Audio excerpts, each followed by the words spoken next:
नमस्ते विद्यार्थी मित्रांनो, महाराष्ट्र पोलीस भरतीतील विविध जिल्ह्यांचं अंतिम निकाल लागत आहेत आणि हे निकाल लागल्यानंतर सगळ्यात महत्त्वाचा टप्पा असतो तो म्हणजे कागदपत्राबाबतचा.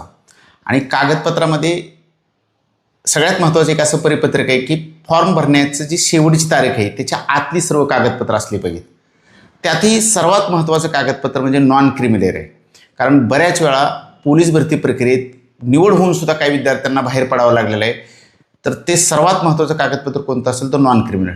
आणि नॉन क्रिमिनलबाबत एक सगळ्यात महत्त्वाचा मुद्दा असा आहे की SC ST आणि EWS ओपन या 4 प्रवर्गाला नॉन क्रिमिनल लागत नाही, बाकी सर्वांना नॉन क्रिमिनल लागतं.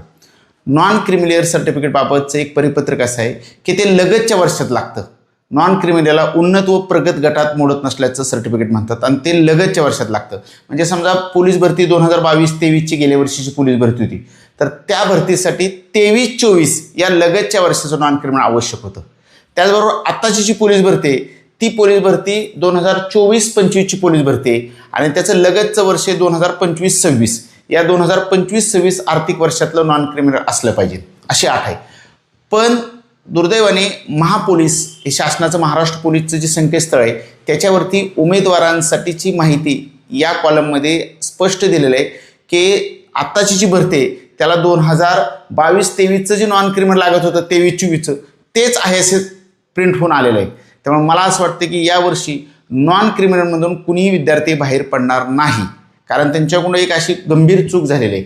खरं तर नॉन क्रिमिनल पाहिजे होतं 24-25ची भरती असल्यामुळे 25-26चं, पण त्याच्यामध्ये प्रिंट होऊन आलेलं आहे 2023-24चं नॉन क्रिमिनल. त्यामुळे या वर्षीच्या भरती प्रक्रियेत शक्यतो कुणी बाहेर पडणार नाही. दुसरं एक महत्त्वाचं की हे जे नॉन क्रिमिनल असतं ते महिलांसाठी ओपनच्या महिलांना शासनाने एक GR काढलेला आहे मे 2023ला आणि ओपनच्या महिलांना आता नॉन क्रिमिनल लागणार नाही. म्हणजे ओपनची जर जागा असेल तर तिथं कॅटेगरीची महिला जरी सिलेक्ट झाली आणि ओपनची झाली तरी त्यांना नॉन क्रिमिनल लागणार नाही.